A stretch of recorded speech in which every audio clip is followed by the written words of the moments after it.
everyone. Good afternoon. Thanks for joining us here for the WSAZ Plus. We are bringing you a bit of breaking news that we're following out of Charleston, West Virginia. Let's go ahead and take a look at some video. You can tell heavy smoke in that area as it's resided a little bit. That's because crews are currently on scene fighting a fire. This all happening in the 700th block of Indiana Avenue. Let's go ahead and bring our reporter, Abby Lord, in this afternoon. Abby, how are you? Can you hear me? Yeah, okay? Kimberly, I have been.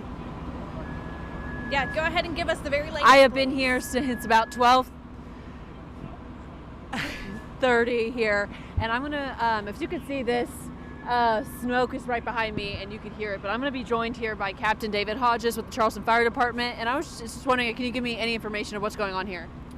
So right now, the bulk of the fire is out, as you can see behind us.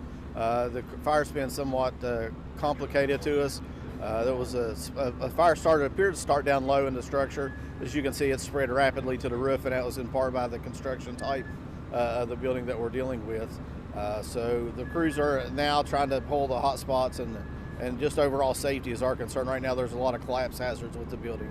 Is there, are you guys there's still a lot of smoke coming, fire still coming out of the building? There's some hot spots that's through the building. They're having to remove a lot of the roof that collapsed to clear that area. But yeah, so they're going to be here for a few more hours cleaning off the hot spots.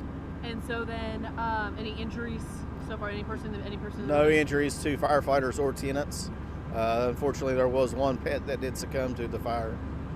And obviously pets are so important to part of family. How important is, what kind of happens now with those pets? So we work with the tenant, get the remains back to them. But you know, pets are like a family member. So we take great pride in rescuing those as well too. And unfortunately, this one did not survive. And and obviously the roof has collapsed. What it seems, it has collapsed. Yes. So would you consider this a total loss? Yes, this structure is a total loss. There was multiple apartment units within this building, and it is a total loss. And then what has just been your reaction, just so many people being out here and being able to handle this fire now with the smoke not even much out? So you know, it's unfortunately what we do. So it's been a busy morning here in the city. This makes our second fire of the morning today now. So crews are getting tired. It's cold. The weather obviously makes it very cumbersome for us fighting fires like this. So yeah.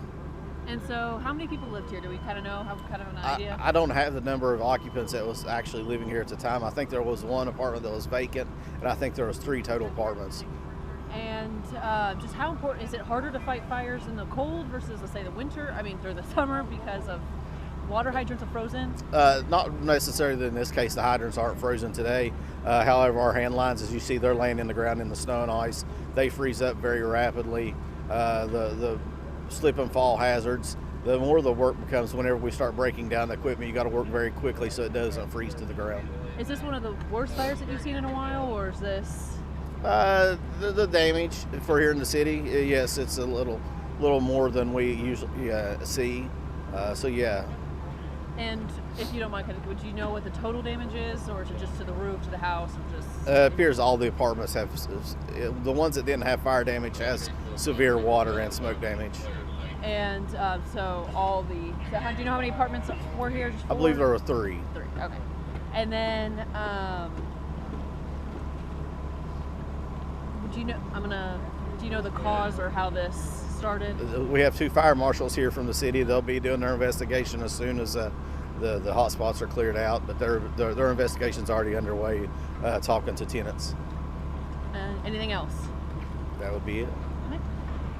Yeah, so Kimberly, you heard it here first. This is with David Hodges. So just to kind of wrap that up for you guys, this is there are 3 apartments that are here. They're still actively fighting this fire. The streets will be blocked until they are able to clean this all the way off. But yeah, this new information just came from Captain David Hodges here at the Charleston Fire Department.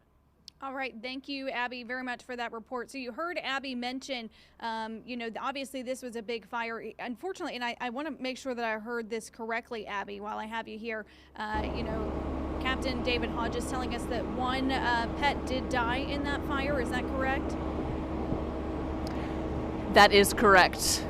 but no firefighters or tenants were injured. All right, thank you, Abby, very much for the live report. We certainly appreciate it. So let's go ahead and recap kind of what has happened here.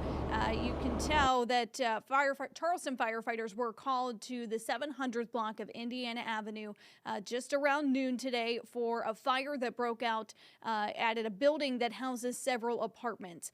Charleston Fire telling us that there was one apartment that they believed was occupied by a person or family who had lived there, and they were able to share. Unfortunately, one pet did die in that fire. Heavy smoke could be seen for several blocks as they were working to get that fire under control. You heard Abby mention, right now this is really they kind of shift as crews have been able to get that under control. They're now going to shift their progress. Right now, those firefighters are attacking the hot spots that are a little bit of troublesome for them.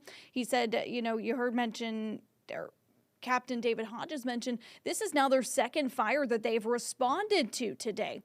So he mentioned, crews are starting to get fatigued, and, that is something that they're really going to have to watch out. He said, those colder temperatures do make it brutal on crews. It also makes it brutal on their equipment. They have to make sure that they're able to get the hoses and their other equipment packed up pretty quickly so they don't freeze to the ground when they have that much extra water in that area. And so we will get a live report from Abby this evening at 4, 5, and 6. We'll have an update for you on that fire. Captain David Hodges said, though, that building is now a total loss.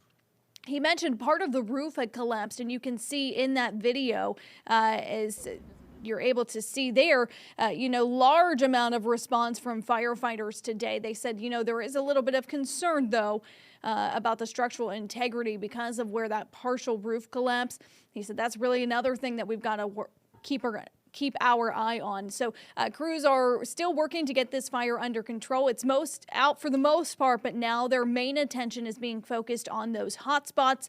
Captain David Hodges said the Charleston Fire Department, their investigators will be looking through as they work to determine what started the fire, what led up to that. So that is certainly some questions that we are still going to be asking. We certainly appreciate you joining us here for the WSAZ Plus studio for this breaking news alert, and we're going to get a check back in with them much later. Have a great day.